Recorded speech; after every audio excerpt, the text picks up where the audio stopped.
إن الحمد لله نحمده ونستعينه ونؤمن به ونستغفره ونعوذ بالله من شرور أنفسنا ومن سيئات أعمالنا من يهده الله فلا مضل له ومن يضلل فلا هادي له وأشهد أن لا إله إلا الله وحده لا شريك له وأشهد أن محمدًا عبده ورسوله اللهم صل وسلم وبارك وانعم على عبدك ورسولك ونبيك محمد وعلى آله وأصحابه أجمعين يا أيها الذين آمنوا اتقوا الله حق تقاته ولا تموتن إلا وأنتم مسلمون يا أيها الناس اتقوا ربكم الذي خلقكم من نفس واحدة وخلق منها زوجها وبث منهما رجالا كثيرا ونساء اتقوا الله الذي تساءلون به والأرحام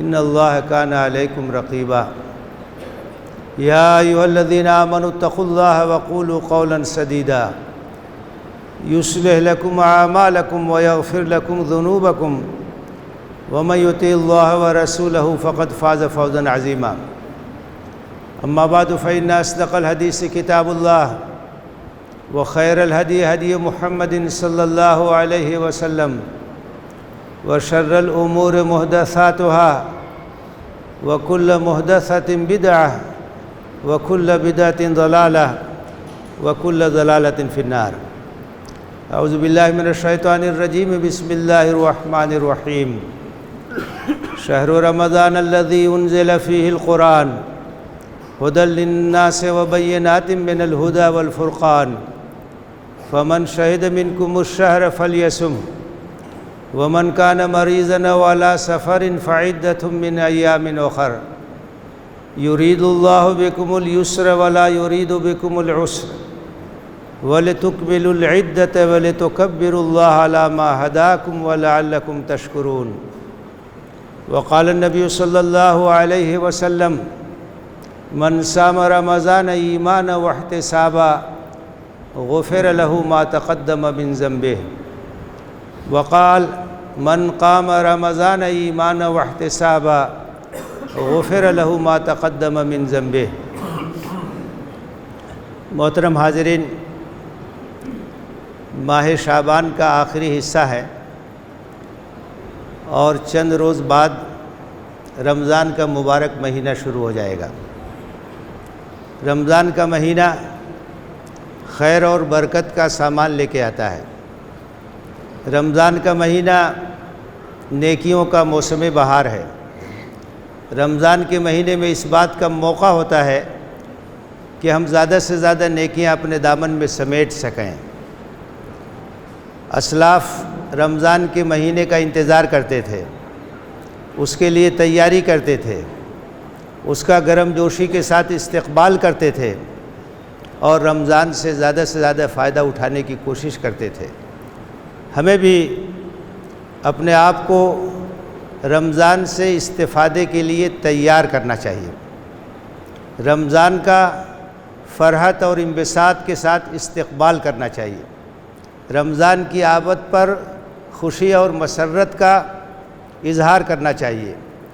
رمضان کی اہمیت، رمضان کی عظمت، رمضان کا مقام اور اس کا مرتبہ یہ مختلف پہلوؤں سے بہت ہی اہم ہے۔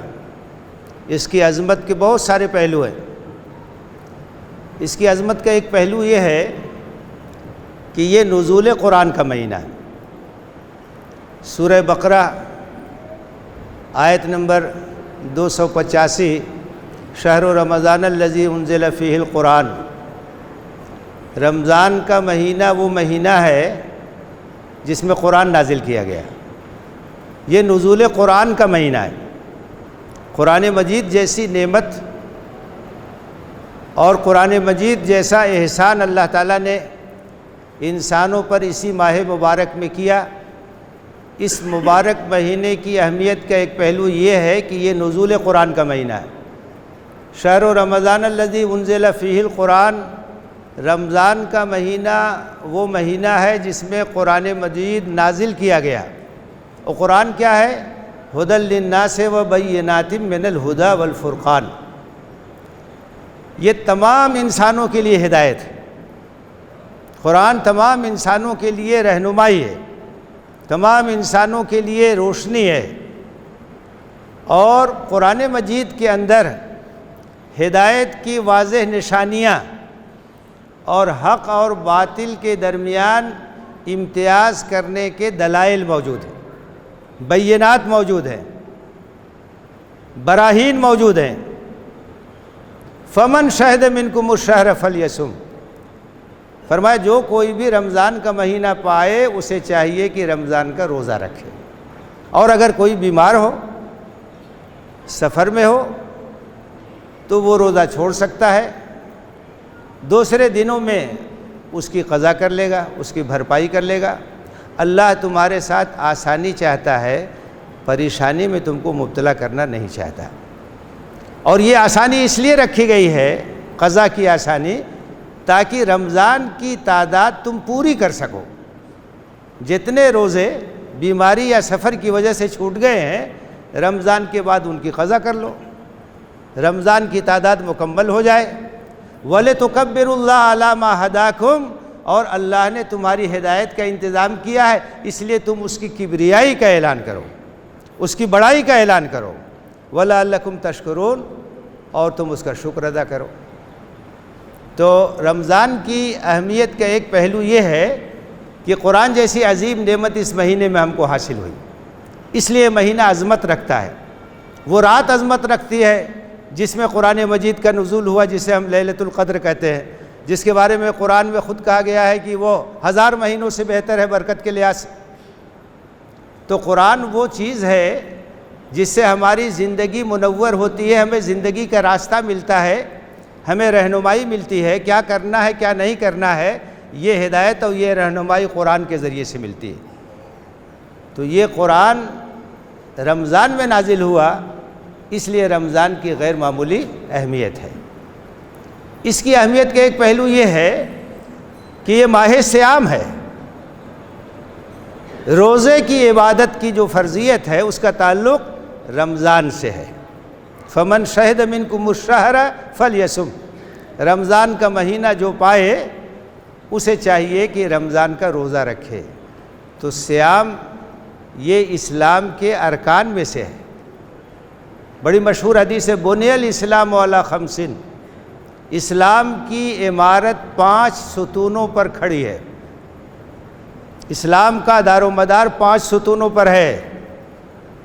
پہلا ستون کیا؟ شہادت اللہ الہ الا اللہ وان محمد رسول اللہ، اس بات کی گواہی دینا کہ اللہ کے سوا کوئی معبود نہیں اور محمد صلی اللہ علیہ وسلم اللہ کے بندے اور رسول، شہادت، یہ پہلا ستون ہے۔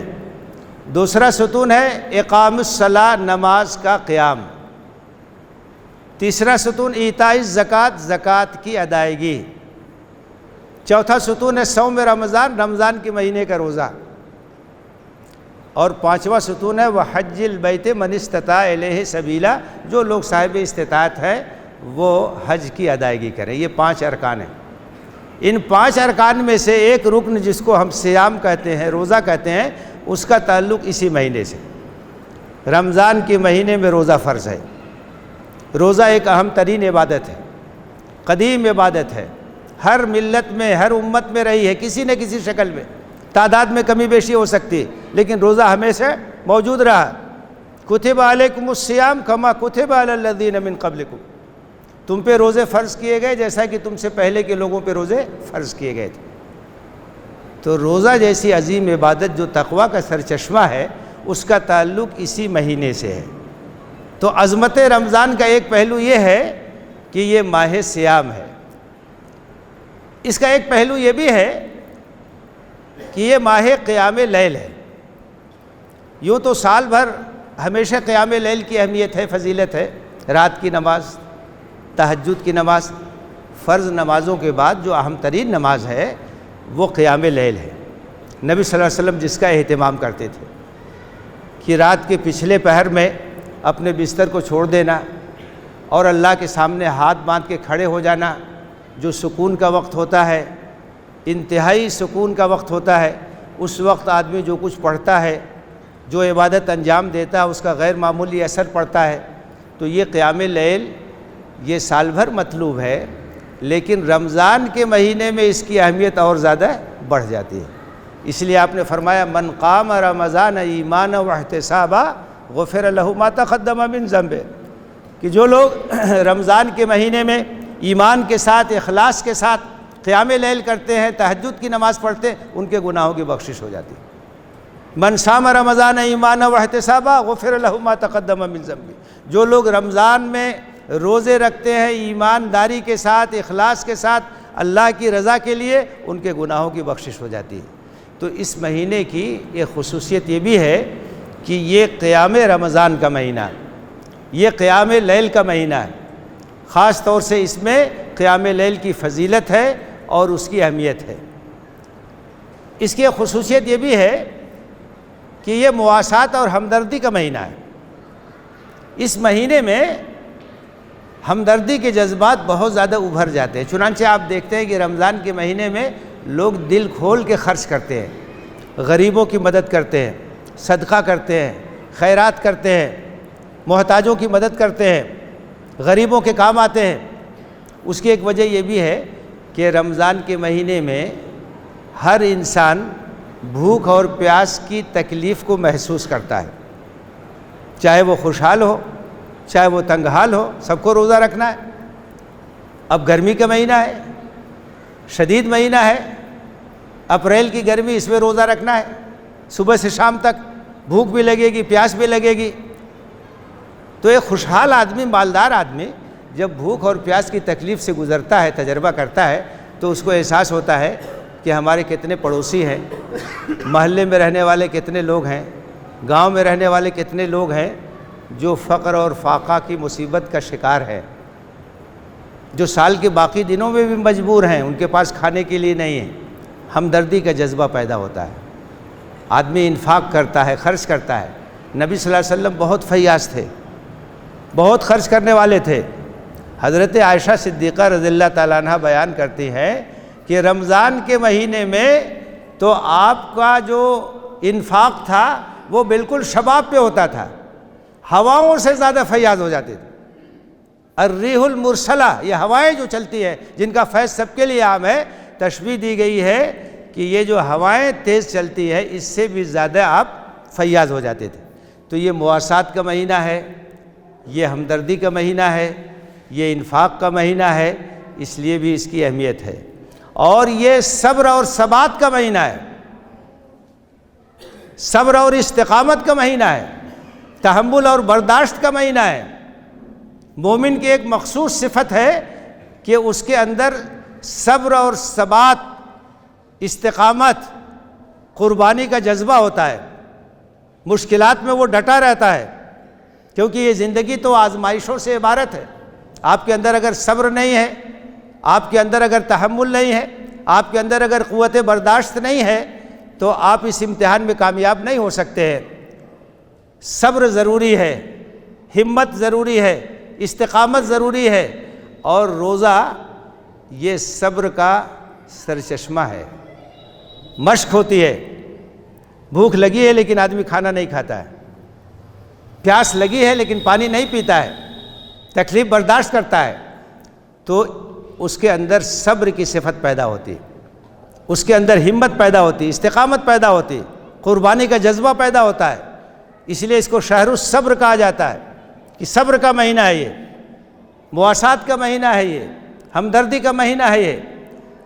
تو ان تمام پہلوؤں کی وجہ سے رمضان کے مہینے کی بڑی عظمت ہے، رمضان کے مہینے کی بڑی اہمیت ہے، اس لیے اس کا استقبال کرنا چاہیے، خوش دلی کے ساتھ، فرحت کے ساتھ، انبساط کے ساتھ، اللہ کا شکر ادا کرتے ہوئے کہ اپنی مختصر زندگی میں ایک بار اور ہمیں رمضان سے فائدہ اٹھانے کا موقع مل رہا ہے۔ یہ اللہ کا فضل ہے، یہ اللہ کا کرم ہے۔ رمضان کا استقبال کیسے کیا جائے، رمضان کا استقبال کس طرح سے ہمیں کرنا چاہیے اور کن چیزوں کا اہتمام کرنا چاہیے، اس پر توجہ دینا بہت ضروری ہے۔ سب سے پہلی بات تو یہ ہے کہ ہم میں سے ہر شخص کو خوش ہونا چاہیے کہ رمضان سے ایک بار اور اسے فائدہ اٹھانے کا موقع ملنے والا ہے۔ بعض لوگ سمجھتے ہیں کہ پھر رمضان آ گیا، پھر کھانے پینے پابندی لگ جائے گی۔ یہ غیر ایمانی کیفیت ہے۔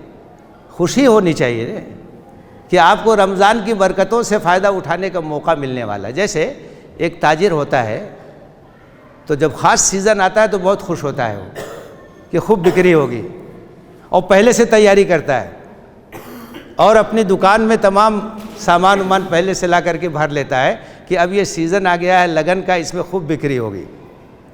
تو اسی طرح سے ہم کو بھی خوش ہونا چاہیے کہ نیکیوں کا موسم بہار آ رہا ہے اور زیادہ سے زیادہ اس میں نیکیاں کمانے کا ہم کو موقع ملے گا۔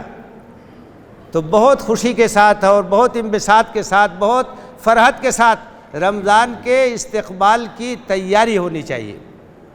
رمضان سے فائدہ اٹھانے کے لیے خوشی محسوس کرنی چاہیے، گھر والوں کو بھی تیار کرنا چاہیے، ان کے اندر بھی ایک شوق پیدا کرنا چاہیے۔ دوسرا کام جو ہمیں کرنا ہے وہ یہ کہ رمضان سے فائدہ اٹھانے کی منصوبہ بندی ہونی چاہیے۔ کیسے فائدہ اٹھائیں گے ہم؟ رمضان میں ہمارا کیا معمول ہوگا؟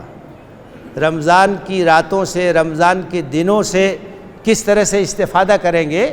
اس کی ایک پلاننگ ہونی چاہیے، اس کی ایک منصوبہ بندی ہونی چاہیے۔ رمضان کی خاص عبادت روزہ ہے، روزوں کا اہتمام کس طرح سے ہوگا؟ روزہ کے لیے مستحب چیزیں کیا ہیں؟ سحری کس طرح سے ہوگی؟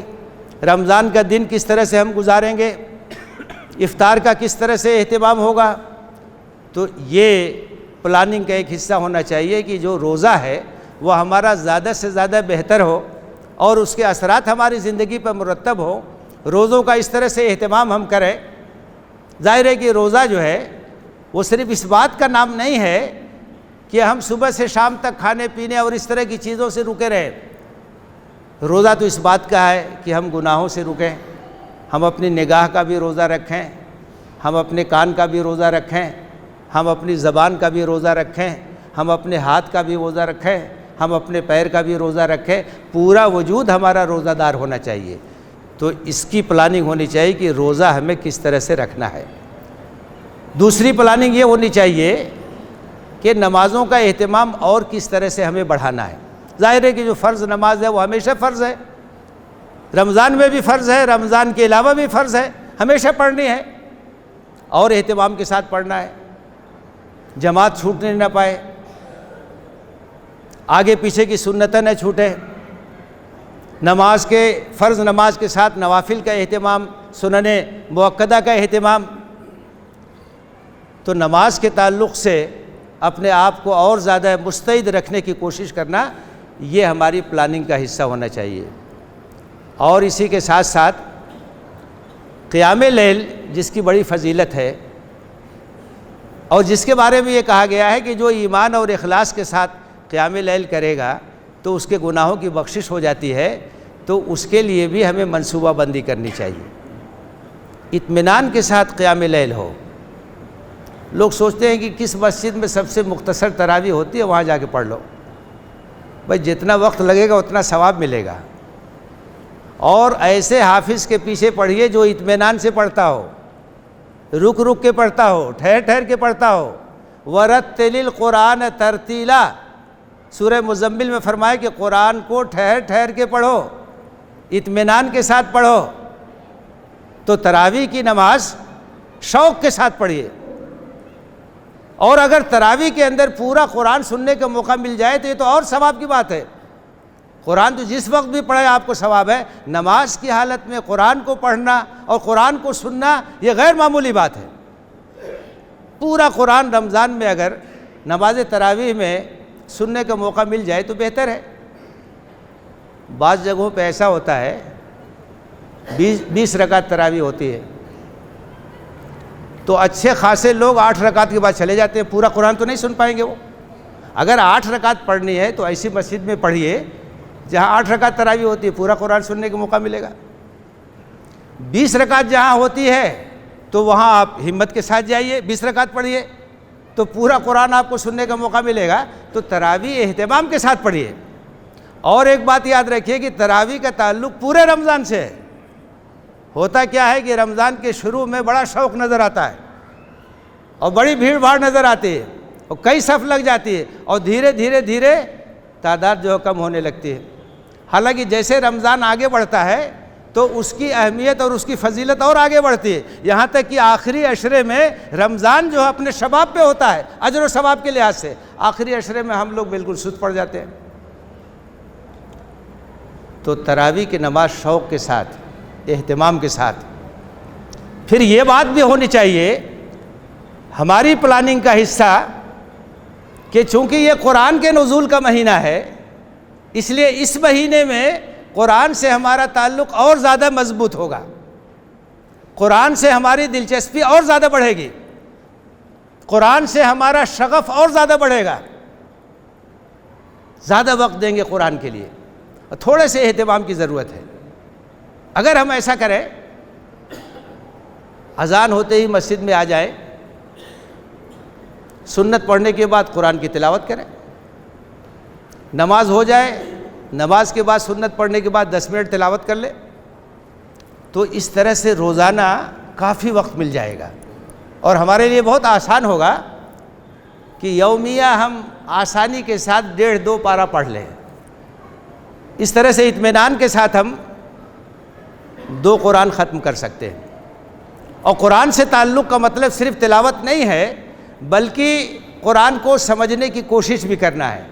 تو اگر قرآن کا کہیں درس ہوتا اس میں شرکت کیجیے، قرآن کا اجتماعی مطالعہ ہوتا اس میں شرکت کیجیے، قرآن کا ترجمہ پڑھیے، قرآن کی تفسیر پڑھیے، تاکہ قرآن سے ہم ثواب بھی حاصل کریں اور قرآن سے ہم ہدایت بھی حاصل کریں، کیونکہ یہ ہدی للناس ہے، یہ تو ہدایت کے لیے ہے، رہنمائی کے لیے ہے۔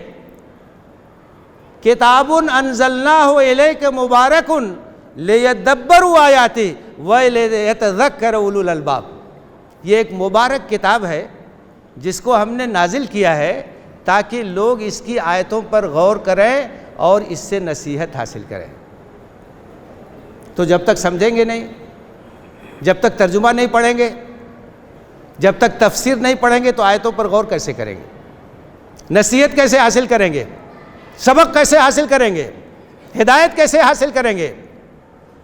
تو اس بات کا پروگرام بنائیے کہ رمضان کے مہینے میں قرآن سے ہمارا تعلق اور بڑھے گا، اور قرآن سے ہماری دلچسپی اور بڑھے گی، اور زیادہ وقت قرآن کے ساتھ گزارنے کی ہم کوشش کریں گے۔ اسی کے ساتھ ساتھ یہ بھی پروگرام بنائیے کہ اس مہینے میں زیادہ سے زیادہ ہم انفاق کریں گے، صدقہ اور خیرات کا زیادہ سے زیادہ اہتمام کریں گے، خدمت خلق کا کام کریں گے۔ انفاق کے ذریعے سے اللہ کی رضا حاصل کرنے کی کوشش کریں گے۔ رمضان کے مہینے میں صدقہ خیرات کا ثواب اور زیادہ بڑھ جاتا ہے، غریبوں کی مدد کرنے کا اجر اور ثواب اور زیادہ بڑھ جاتا ہے۔ تو ہم اپنی استطاعت کے مطابق، اپنی حیثیت کے مطابق، بہت سے لوگ اس مہینے میں زکوٰۃ نکالتے ہیں، اچھی بات ہے، لیکن صرف زکوٰۃ پر اکتفا نہیں کرنا ہے۔ زکوٰۃ تو قانونی چیز ہے، کم سے کم چیز ہے، قرآن میں انفاق کے لیے کہا گیا ہے۔ یسألونک ماذا ینفقون، پوچھتے ہیں کہ کیا خرچ کریں، کتنا خرچ کریں۔ قل العفو، کہہ دیجئے کہ ضرورت سے زیادہ جو سب خرچ کرو۔ کبھی ضرورت پڑے تو صدیق اکبر کی طرح سے گھر میں جھاڑو لگا کے سب لے کے چلے آؤ، فاروق اعظم کی طرح سے آدھا سامان لے کر کے چلے آؤ۔ انفاق کی کوئی حد نہیں ہے، جیسی ضرورت ہے، جیسی طاقت ہے، جیسی ہمت ہے، خرچ کرو اللہ کے راستے، اور جتنا خرچ کرو گے کئی 100 گنا اللہ تعالیٰ کیا وہ دے گا، ملے گا۔ وہ باقی رہنے والی چیز ہے، وہ بیلنس ہے، وہی چیز کام آئے گی۔ تو رمضان کے مہینے میں زیادہ سے زیادہ صدقہ اور خیرات کرنا چاہیے، اور رمضان کے مہینے میں ایک چیز کا اور اہتمام کیجئے کہ قرآن کی دعوت کو عام کرنا، نیکی کی طرف لوگوں کو بلانا، لوگوں کی اصلاح کی کوشش کرنا۔ رمضان میں ایک اجتماعی ماحول ہوتا ہے، تو اس وقت لوگوں کو مائل کرنا دین کی طرف، اللہ کی طرف، یہ زیادہ آسان ہوتا ہے۔ تو اس میں کوشش کرنا چاہیے، گھر والوں کی طرف بھی توجہ دیجیے، محلہ والوں کی طرف بھی توجہ دیجیے، اور دعوت قرآنی کو عام کرنے کی کوشش کیجیے۔ نیکی کے اعمال بے شمار ہیں۔ رمضان کے مہینے میں اعمال خیر کو زیادہ سے زیادہ کرنے کی کوشش کیجیے۔ اللہ کے رسول نے فرمایا کہ ایمانی اعمال تو غیر معمولی ہیں، بے شمار ہیں، بہت ہیں، اور سب سے اعلیٰ چیز یہ ہے کہ آپ اعلان کریں لا الہ الا اللہ محمد الرسول اللہ، اور کم سے کم چیز کیا ہے کہ راستے سے تکلیف دہ چیز کو ہٹا دیں۔ کوئی ایسی چیز ہے جس سے آنے جانے والوں کو تکلیف پہنچتی ہے، آپ اس چیز کو ہٹا دیجئے۔ یہ مومن کا شیوا ہے، اماطۃ الاذی عن الطریق، راستے سے تکلیف دہ چیز کو ہٹا دینا۔ ہم سے کوتاہی ہوتی ہے، ہم کیا کرتے ہیں، گھر میں جھاڑو دیتے ہیں اور کوڑا کرٹ کر لا کر کے باہر راستے میں پھینک دیتے ہیں۔ یہ مومن کی شان کے خلاف ہے۔ ہم گھر کا پانی راستے میں بہا دیتے ہیں، آنے جانے والوں کو تکلیف ہوتی ہے۔ ایسا نہیں کرنا چاہیے، اپنی ذات سے کسی کو تکلیف مت پہنچائیے۔ تو نیکی آپ کرنا چاہیں تو بے شمار راستے بے شمار ہیں۔ کسی کو اچھی بات بتا دیا، یہ بھی نیکی ہے۔ اچھا مشورہ دے دیا، یہ بھی نیکی ہے۔ تکلیف دہ چیز راستے سے ہٹا دیا، یہ بھی نیکی ہے۔ اپنے شر سے لوگوں کو محفوظ رکھا، یہ بھی نیکی ہے۔ تو رمضان کے مہینے میں زیادہ سے زیادہ اعمال خیر کی کوشش کرنی چاہیے۔ اس طرح کی ایک پلاننگ ہونی چاہیے، منصوبہ بندی ہونی چاہیے۔ ذہن میں بھی خاکہ بنائیے، ڈائری میں بھی لکھیے، اور رمضان آ جائے پھر اس کا جائزہ لیجئے کتنا کام ہو رہا ہے۔ جتنا کام ہو اللہ کا شکر ادا کیجئے، اور ان سب چیزوں کے ساتھ ساتھ اللہ سے توفیق مانگیے، کیونکہ اللہ کی توفیق اگر نہیں ہوگی تو ہم کچھ نہیں کر سکتے۔ ایاک نعبد و ایاک نستعین، اللہ ہم تیری عبادت کرتے ہیں اور تجھ سے ہی مدد چاہتے ہیں۔ اللہ اگر توفیق نہ دے تو انسان کے بس میں کچھ نہیں کر سکتا ہے۔ سجدہ بھی نہیں کر سکتا ہے، روزہ بھی نہیں رکھ سکتا ہے، تلاوت بھی نہیں کر سکتا ہے، کچھ نہیں کر سکتا ہے۔ میری طلب بھی اسی کے کرم کا صدقہ ہے۔ قدم یہ اٹھتے نہیں ہیں، اٹھائے جاتے ہیں۔ اگر اللہ توفیق نہ دے تو آپ کچھ نہیں کر سکتے۔ دعا مانگیے کہ اللہ ہمیں سلامتی کے ساتھ رمضان تک پہنچا، اے اللہ ہمیں رمضان سے فائدہ اٹھانے کی توفیق دے، اے اللہ ایک بار اور ہماری اس زندگی میں رمضان کا مہینہ آ رہا ہے، ہمیں اس بات کی توفیق دے کہ اس کی مبارک ساعتوں سے ہم زیادہ سے زیادہ فائدہ اٹھا سکیں اور نیکیوں سے اپنے دامن کو بھر سکیں۔ ایک بار اللہ کے رسول منبر پہ جا رہے تھے اور ہر زینے پہ قدم رکھتے ہوئے آپ نے آمین کہا۔ بعد میں لوگوں نے پوچھا کہ کیا بات تھی، آپ منبر پہ چڑھ رہے تھے اور آپ آمین کہہ رہے تھے؟ تو آپ نے کہا کہ ہاں، جب میں نے پہلے زینے پہ قدم رکھا تو حضرت جبریل علیہ السلام آئے، انہوں نے کہا کہ وہ آدمی برباد ہو جو اپنے والدین کو بڑھاپے کی حالت میں پائے اور ان کی خدمت کر کے جنت نہ حاصل کر سکے، تو میں نے آمین کہا۔ اس کے بعد میں نے اور قدم آگے بڑھایا تو حضرت جبریل نے کہا کہ وہ آدمی برباد اور ہلاک ہو جو رمضان کا مہینہ پائے اور اپنی مغفرت نہ کرا سکے، تو میں نے آمین کہا۔ اور اس کے بعد جب تیسرے زینے پہ میں نے قدم رکھا تو حضرت جبریل نے کہا کہ وہ آدمی برباد اور ہلاک ہو جس کے سامنے آپ کا نام لیا جائے اور وہ آپ کے اوپر درود نہ پڑھے، تو میں نے آمین کہا۔ تو یہ تین چیزیں ہیں، تینوں کی اہمیت ہے۔ اس میں ایک چیز یہ ہے کہ رمضان ملے اور ہم رمضان کے ذریعے سے اپنی مغفرت کا سامان نہ کر سکیں۔ اللہ سے دعا کرنی چاہیے کہ اللہ تعالی ہمیں رمضان سے فائدہ اٹھانے کی توفیق دے، اس کا استقبال کرنے کی توفیق دے، آمین۔ وآخر دعوانا ان الحمدللہ رب العالمین۔ اقول قولی ھذا واستغفر اللہ لی ولکم اجمعین فاستغفروہ انہ هو الغفور الرحیم۔